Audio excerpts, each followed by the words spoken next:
Bueno, ya estamos al aire nuevamente en transmisión conjunta de nuestro canal Cultura Venezuela y en transmisión conjunta de Alba Ciudad 96.3 FM. Las personas que nos escuchan a través del dial tradicional y las personas que nos siguen a través del streaming del canal Cultura Venezuela. Usted lo busca así y así lo va a encontrar. Sí. Canal Cultura Venezuela en YouTube.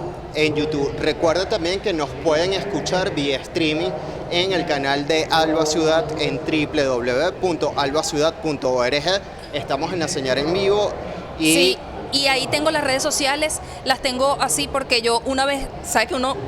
Una vez que sigue una red social, uno no se acuerda. No se acuerda cuál es.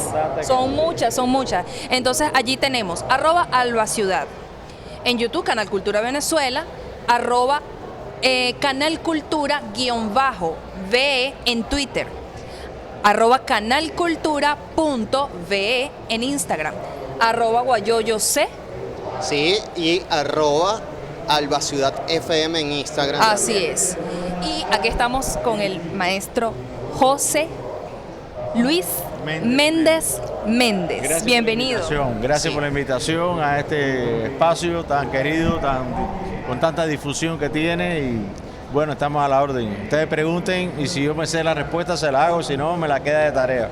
No, yo estoy casi segura que sí se va a saber todas nuestras respuestas. Para comenzar, ¿de dónde nos visita? Ya nosotros sabemos porque hemos estado hablando un poco fuera del aire. De inmediato lo escuchamos y ya sabemos de dónde es, pero bueno, es bueno que nos diga de dónde viene. Yo vengo de la ciudad de La Habana, soy cubano por supuesto y vivo en La Habana y ahí investigo sobre temas relacionados con el derecho internacional público, soy doctor en derecho y investigo sobre temas relacionados con el derecho internacional público, el mercenarismo, el terrorismo, las relaciones Cuba-Estados Unidos, la inmigración cubana.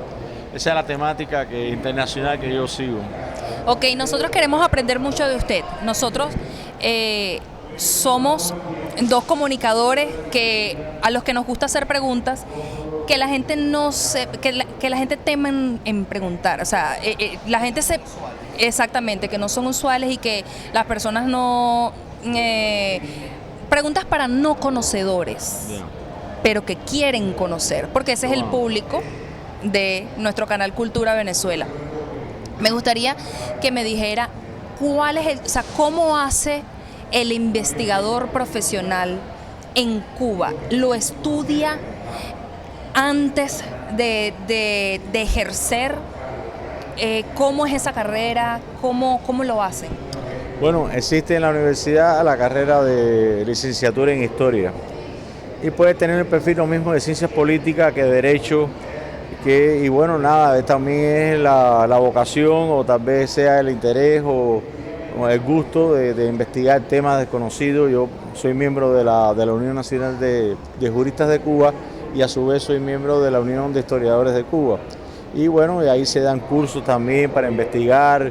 Y he tenido la posibilidad de investigar en otros países. Por ejemplo, hay dos chicos cubanos, jóvenes cubanos que fueron secuestrados en Argentina en el año 76.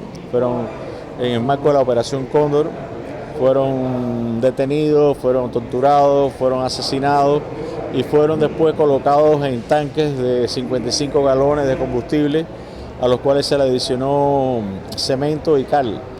Estos tambores, que le llaman tambores, tanques aquí nosotros en esta área, fueron arrojados en un basural. Ahí estuvieron 36 años en ese lugar. Y entonces después de una investigación de 10 años logramos encontrarlo, uno en el año 2012 y otro en el año 2013. Fueron repatriados a Cuba y están en su provincia de origen. Eso fue una aplicación práctica de la investigación histórica. O sea, no una investigación con el fin de saber el entorno de lo que había sucedido, sino con un fin antropológico, de encontrar a personas desaparecidas. Eso mismo hicimos con otro cubano que había desaparecido en Argentina en el 64. Eso fue un reto mayor porque habían pasado más de 40 años. Hermes Peña Torre había sido una persona muy allegada a Che Guevara y había participado en un movimiento guerrillero liderado por un periodista argentino llamado José Ricardo Massetti, que fue el fundador de Prensa Latina. Sí, claro. Y él, bueno, organizó el ejército guerrillero del pueblo, y este joven de 27 años había sido jefe de la escolta de Che Guevara, lo había acompañado en la Guerra de Liberación en Cuba desde el año 57, y entonces desaparece y no se sabía dónde está, y hicimos la investigación y el 5 de julio del 2005 logramos encontrarlo. O sea, es una aplicación práctica de la investigación, de la historia, porque hay que documentarse con testimoniantes, fuentes públicas, documentos que están todavía sin clasificar o desclasificados, el testimonio de la época, testigos de la época que según pasa el tiempo van desapareciendo, no queda un legado informativo, está la historia oral crítica que se refiere a esas leyendas urbanas que se mantienen alrededor de los hechos históricos y que tienen una deformación por el paso del tiempo. Entonces todo eso hay que restituirlo científicamente desde el punto de vista de las ciencias sociales para darle credibilidad y poder actuar con esa información. Y hacerlo accesible al público, ¿ok? Accesible de forma fácil, amigable al público. Ahora, a mí me surge una pregunta de acuerdo a lo que usted nos está contando en este momento. ¿Usted no cree que la historia, bien sabemos que la historia ha sido contada de manera sesgada, muchas, ¿ok? Hay muchas formas de escribir la historia, De seguirla y hacerla accesible al público. ¿Usted no cree que la historia, usted ha contribuido de manera poderosa a cambiar el sentido y hacer que la gente vea la vida desde otra perspectiva? Bueno, siempre que hay un tributo al esclarecimiento de los hechos y sobre todo, como por ejemplo estos ejemplos prácticos que te demuestran que primero estabas por el camino correcto, los resultados fueron correctos porque alcanzaste el objetivo que querías, que era encontrar a estas personas desaparecidas. Pero hay momentos, hechos históricos que no están esclarecidos, verdades a medias, que han sido tergiversadas. Entonces se hace este análisis por medio de la historia oral crítica, que lograr compararlo con los documentos.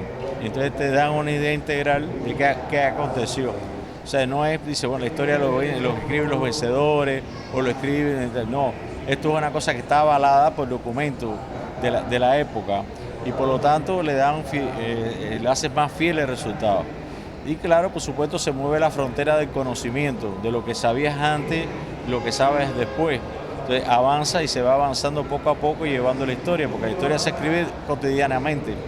Sí. Si no haces un registro histórico de qué aconteció hoy, mañana te dicen quiénes estaban.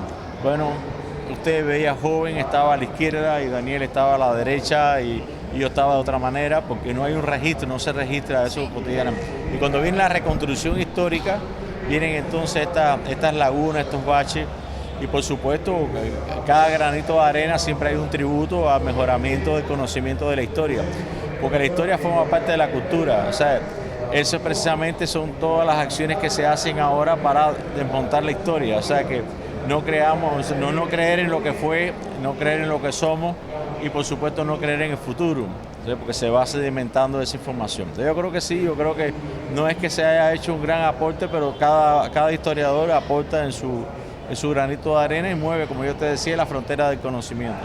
Claro, yo creo que de esto que nos está planteando, lo más importante es la manera en que están llevando el proceso y en la manera en que ustedes como historiadores e investigadores de esa historia están contando lo que sucedió a través, por lo que estoy entendiendo, de la comparación de los hechos, presentando los hechos tal cual son. Ahora bien, usted dice que tal vez no es un avance como tan grande, pero socialmente, si lo vemos en retrospectiva, esta nueva forma de contar la historia podría ser como un nuevo paso de crear un nuevo modelo para contar a futuro un nuevo proceso, una nueva historia, redescubrirnos y lo que viene siendo el lema de la feria, descolonizarnos. Exactamente, porque la idea es esa, o sea, cuanto más desconocimiento tenga de dónde somos, quiénes somos, para dónde vamos, qué fue lo que pasó, es más fácil vulnerarlo, ¿no? Desde el punto de vista ideológico, desde el punto de vista político, de influir en qué es lo que pasa con las redes sociales, lo que pasa con los temas estos novedosos, que se hace todo muy banal, muy superficial, no se profundiza. es una historia aceptada, aunque esté más allá de la verdad. Entonces cuando ya entran los profesionales a establecer cada cosa en su lugar, pues entonces vienen estos cambios. O sea, lo que pensábamos que era de una manera, era de otra. Ustedes saben que la vida es más fecunda que la imaginación y lo real es lo que no se ve. Y entonces, bueno, influyen muchos factores. Pero cuando se toman, por ejemplo, por eso es importante en los libros poner la referencia, de dónde sale. O sea, que no es una inspiración, no es la intuición del investigador que investiga y después lo hace libro, que es el caso mío. Yo investigo el hecho, se hace una investigación con métodos científicos y en ciencias sociales, que es difícil, y después entonces se trata de hacerlo presentable para la población, para el gran público, de tal manera que se interpreten y se entiendan correctamente lo que pasó, pero de una manera que sea agradable a la lectura, que no sea un informe científico.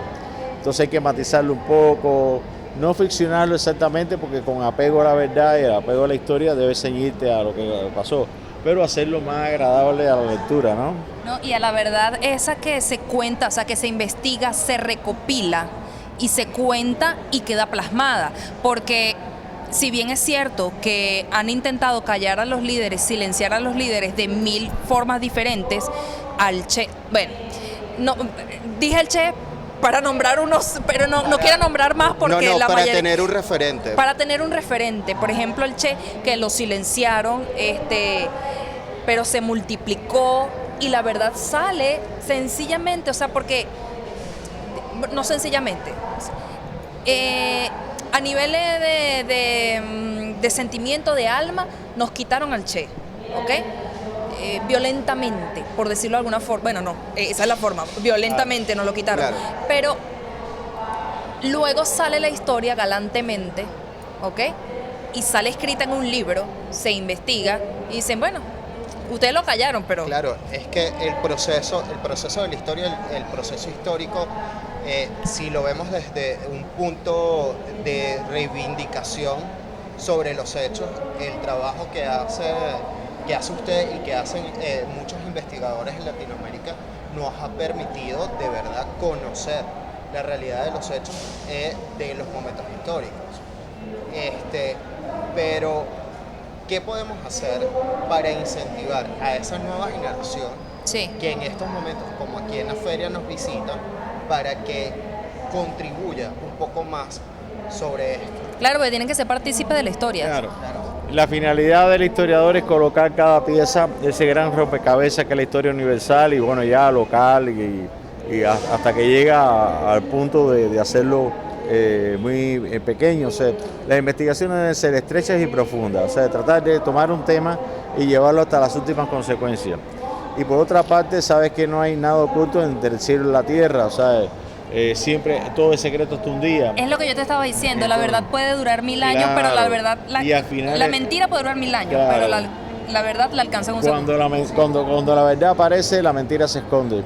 Así y entonces, eso es lo que pasa, por ejemplo, cuando hay un hecho que se investiga y aparecen documentos que a cierto tiempo se desclasifican por los países, entonces te dicen cómo fueron las cosas y cómo se conocen las cosas. Entonces, una comparación que yo te digo que es el método ese de la historia oral crítica, que es analizarlo a partir de los documentos, del hallazgo de documentos que te dicen cómo acontecieron los hechos. Entonces ya ves que hay diferencia. Y en cuanto al papel del investigador, primero tiene que ser con apego a la historia, tiene que ser leal con sí mismo, ser transparente, trabajar con apego al rigor histórico y tener, por supuesto, una vocación que está dirigida a eso. O sea, que más allá de ser una forma de vivir o una forma de ganarse un sustento, tiene que tener una vocación, una dedicación, una constancia, tiene que tener ese hurgar, ese sentimiento que tenemos los investigadores de que nos entusiasmamos con una investigación. La pasión. La pasión que hay que darle a toda investigación, hay que ponerle corazón y estar las 24 horas pensando dónde buscar en los archivos ya constituidos, en las fuentes orales, cualquiera que estas sean, documentos desclasificados, como yo decía. Y con todo eso hay una integralidad y al final emerge una verdad aproximada, porque la verdad absoluta no existe, o sea, hay una verdad aceptada porque está validada por la investigación, por lo que se ha hecho, pero siempre queda algo, o sea, por eso es debe ser profunda la investigación sobre un tema muy breve, porque a veces investigas de mucho y descubres muy poco. Claro. Porque no aporta, es tan grande, por eso a veces cuando los jóvenes, Sí, los estudiantes... Y no quedarse, digo yo, y no quedarse con ese sentimiento de frustración, Claro, porque que te queda, son los daños colaterales, o sea, son los efectos, mejor dicho, Sí, colaterales. los efectos colaterales. y a veces no se empieza de la A a la Z, a veces tienes que aplazarlo y tomar otro proyecto. Y entonces llega un momento en que llegas a por ejemplo, a nosotros nos pasaba cuando estábamos en el tema de encontrar los restos, que ya parece que se estancó la investigación. Y de repente se zafan los nudos y encuentras, ¿no? Eso es tremenda herramienta, ¿viste? Para los jóvenes. Claro, Porque sí. nosotros solemos abandonar rápido, pero no se puede abandonar Tienes que rápido. tener eso aplazado, tenerlo ahí, madurarlo, a veces hay que madurarlo un poco, analizarlo, porque hoy no ves nada, miras y miras y no ves nada, y sin embargo después van surgiendo elementos ¿sabes? Que son impredecibles y llega la solución del problema. Eso nos pasó a nosotros buscando la aplicación práctica de la historia, no la historia por la historia, sino dirigida a un fin concreto y objetivo, que era encontrar los restos humanos.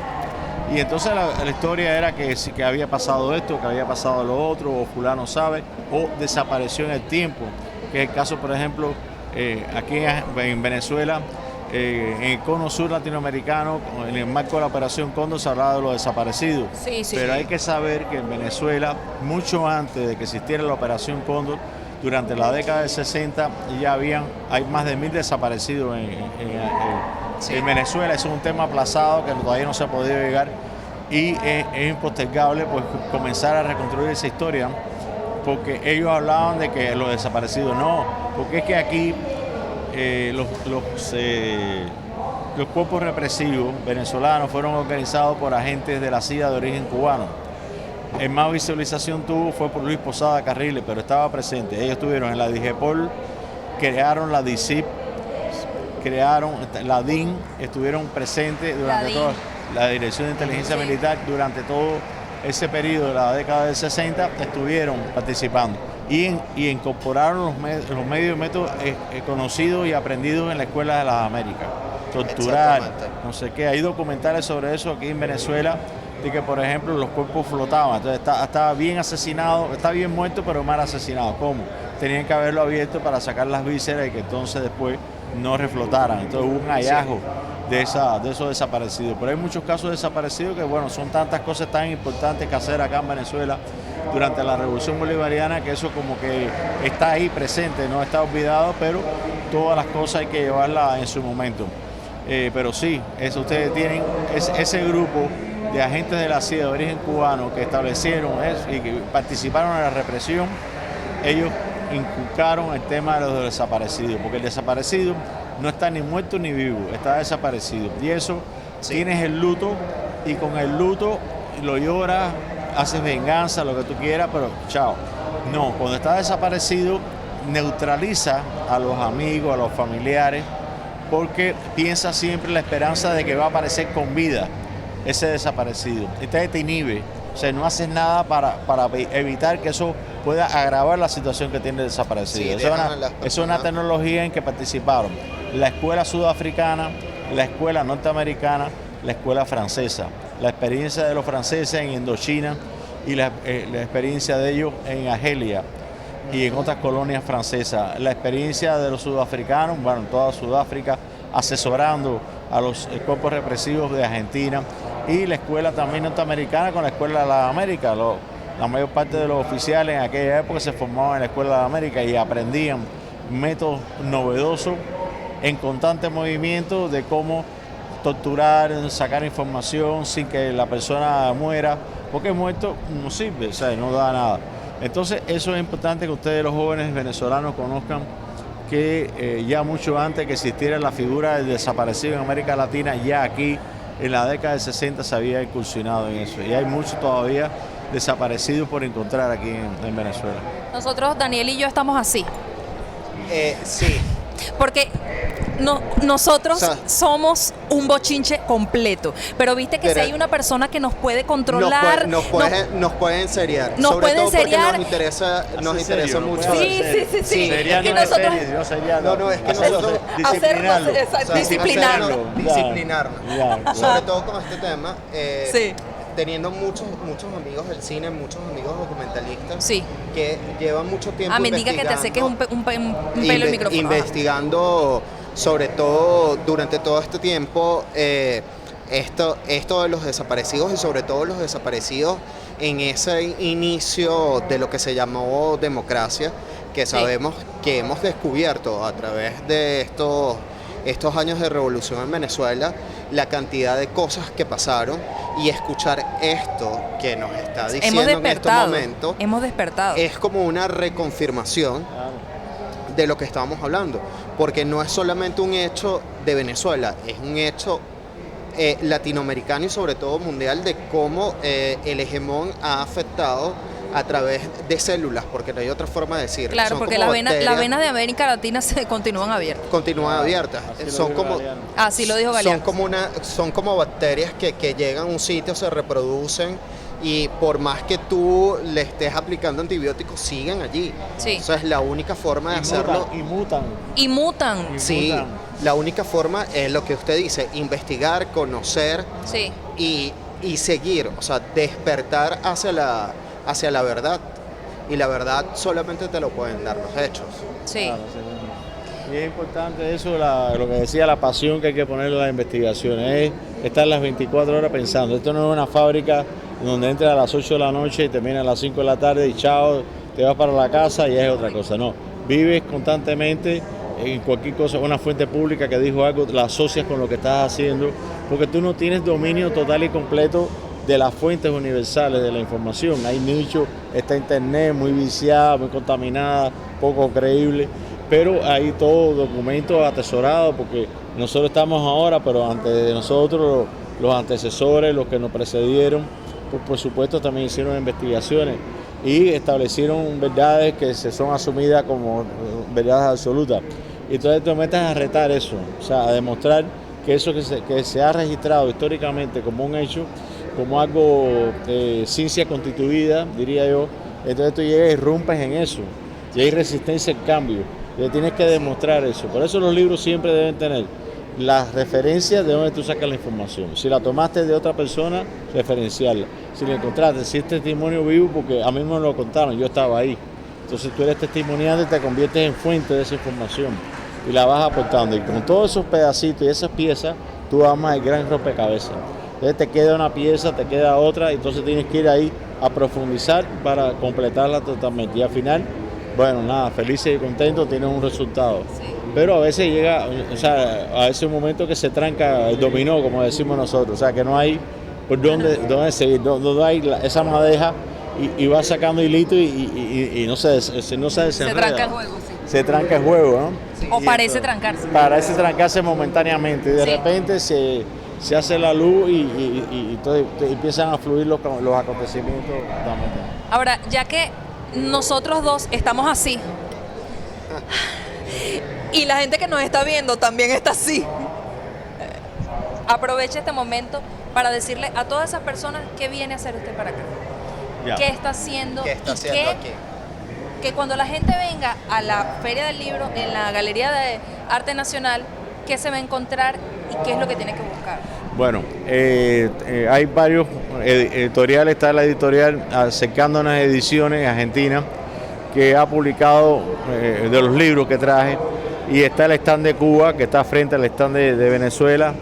Hay libros, debe. claro, siempre está. Incluso yo dije, estamos frente a Venezuela. No. Está Venezuela y nosotros estamos cerca de Venezuela. Porque eso está frente a Venezuela, porque dije, estamos al lado de Colombia y frente a Venezuela. Y como que suena una interpretación que pudiera crearse confusión. Sí. Y como buenos investigadores tenemos que apegarnos a la verdad. Entonces estamos así, estamos juntos en el stand.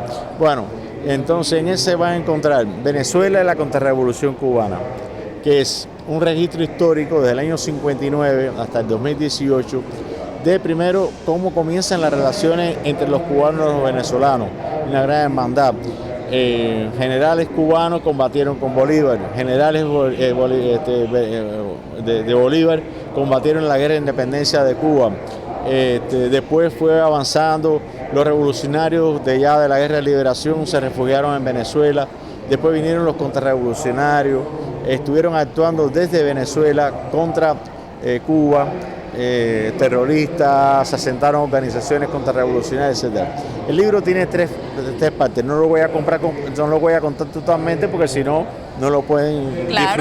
No lo pueden disfrutar en el stand. No podemos hacer spoiler. No podemos hacer permitido el día de hoy. Tiene 3 etapas. Primero, de 59 hasta 76, cuando ocurre un hecho muy deleznable que fue el derribo en pleno vuelo de un avión civil cubano, con la participación de las personas que ya sabemos. Entonces, está desde esa fecha hasta el año 89, hasta el año ya que triunfa la Revolución Bolivariana, y cómo esos cubanos contrarrevolucionarios, enemigos de la Revolución Cubana, forman alianza con los contrarrevolucionarios venezolanos, porque a veces se dice escuálidos, opositores, etcétera, pero estos son individuos que están en contra de la Revolución Bolivariana, sí. O sea, que están encaminados a derrocar a la Revolución Bolivariana. Entonces se han unido en Venezuela, se han unido en Estados Unidos y bueno, han luchado por eso. Eso es lo que se narra en el libro. Es una editorial. Mañana los invitamos a todos los que nos están viendo, saludos. Mañana a las 3 de la tarde en la sala principal se va a presentar este libro, Venezuela, la contrarrevolución cubana, editado por la editorial El Perro y la Rana, que va a contar con la presencia del ministro de Cultura, con personalidades de la Embajada de Cuba, y va a ser un encuentro muy ameno porque ahí se va a poder conocer y debatir y adquirir este libro. También traje un libro que se llama El escándalo Irán Contra. ¿El escándalo? Irán Contra, okay. O Irán Gay, que se llama. Y es la participación de los cubanos de Miami, estos terroristas contrarrevolucionarios que estoy hablando, en ese proceso. Se sumaron, lucharon contra el Frente Sandinista de Liberación antes de triunfar. Inmediatamente que triunfó, fueron parte de toda esa agresión de Estados Unidos contra Nicaragua desde el año 1979 hasta 1989, con la firma de los acuerdos de Esquipula. Hay otro libro que se llama La Operación Cóndor contra Cuba, que es el impacto que tuvo la Operación Cóndor contra Cuba, o sea, en el sentido de no solamente estos 2 jóvenes que fueron secuestrados y desaparecidos, sino también 17 argentinos que trabajaban en la Embajada de Cuba, y por el hecho de trabajar en la Embajada de Cuba, en la oficina comercial, cultural, etcétera, fueron secuestrados y desaparecidos, familias totalmente desaparecidas. Caso del chofer del embajador Aragonés, que era en aquel momento el embajador de Cuba en Buenos Aires, en Argentina. Secuestraron a él, a la esposa, a la hija de 16 años, a la hija de 18 y al novio que casualmente estaba noviando con la chica. Eso están totalmente desaparecidos. Cuando te digo totalmente desaparecidos es que no han sido vistos en ningún centro clandestino de detención, que en Buenos Aires habían 500 centros clandestinos de detención. Cuando hablo de centro clandestino de detención, puede ser una escuela, puede ser un taller de mecánica, como en este caso que fue Automotores Orletti, que era el centro clandestino de detención de la Operación Cóndor. Era un taller de mecánica que funcionaba. En Los Altos era un centro clandestino donde se torturaba, se asesinaba y los colocaban en tanques de combustible, con la manera de desaparecer. Cada centro clandestino tenía una forma de desaparecer. La Armada los tiraba al mar, el Ejército los tiraba en la selva con helicóptero. Cada método era ese, y este lo hizo. Ese está el libro. Y otro libro que se llama Más allá del dolor, que es un libro que narra los 10 años de investigación para encontrar los restos de estos jóvenes cubanos que fueron secuestrados. Más allá del dolor. Más allá del dolor.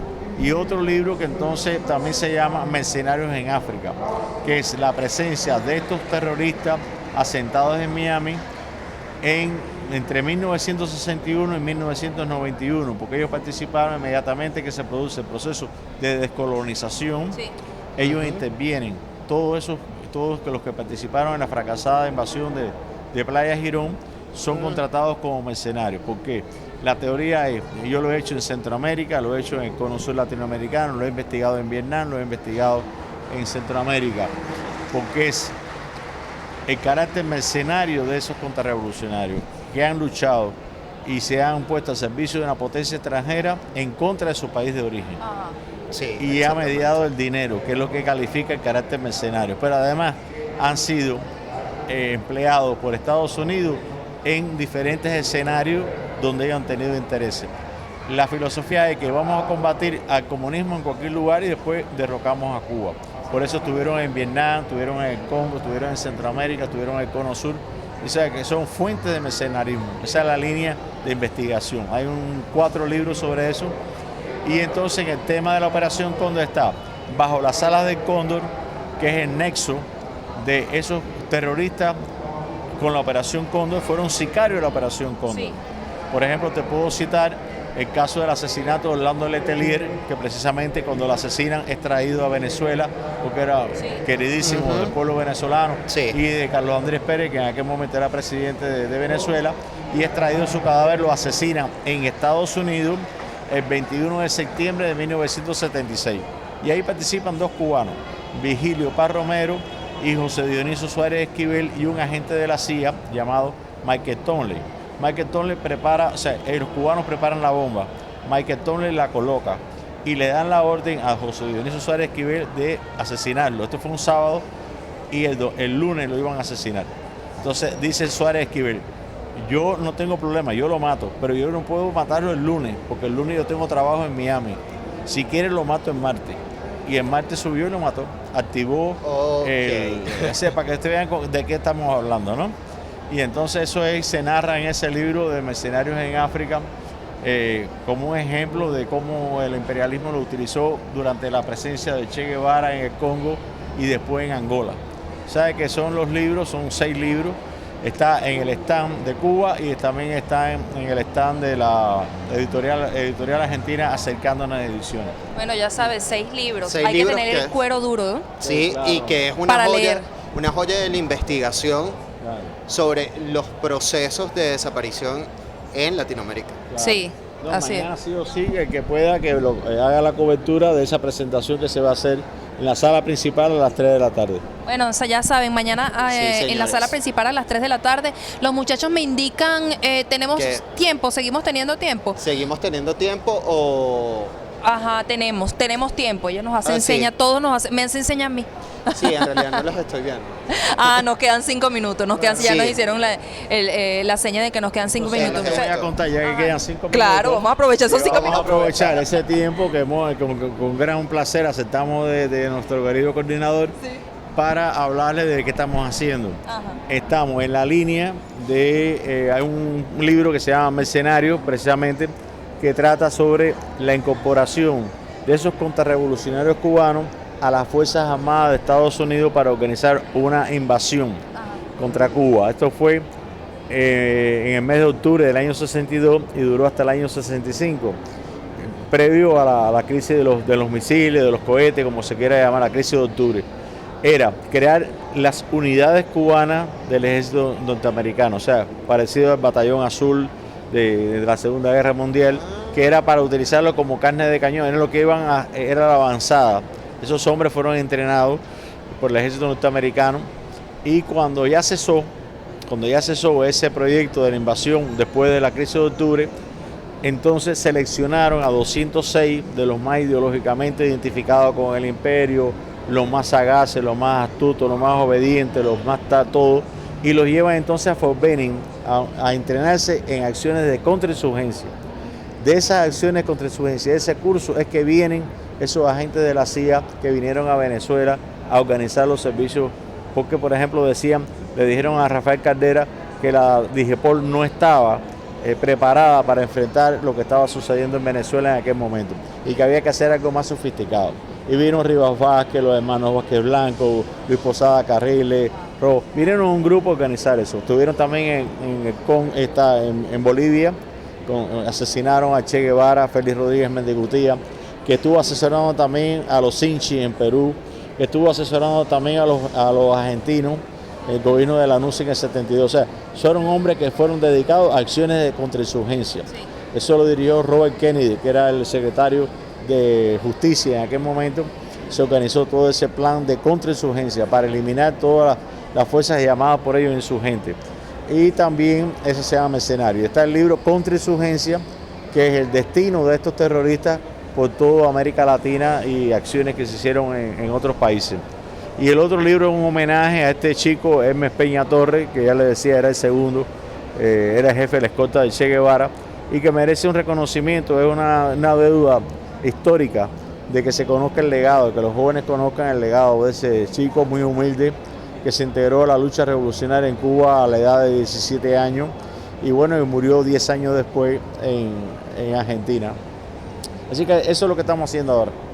Así que un saludo al pueblo, pueblo venezolano que nos escucha, a todos los que siguen este canal cultural y bueno, les deseo lo mejor y los esperamos en la feria.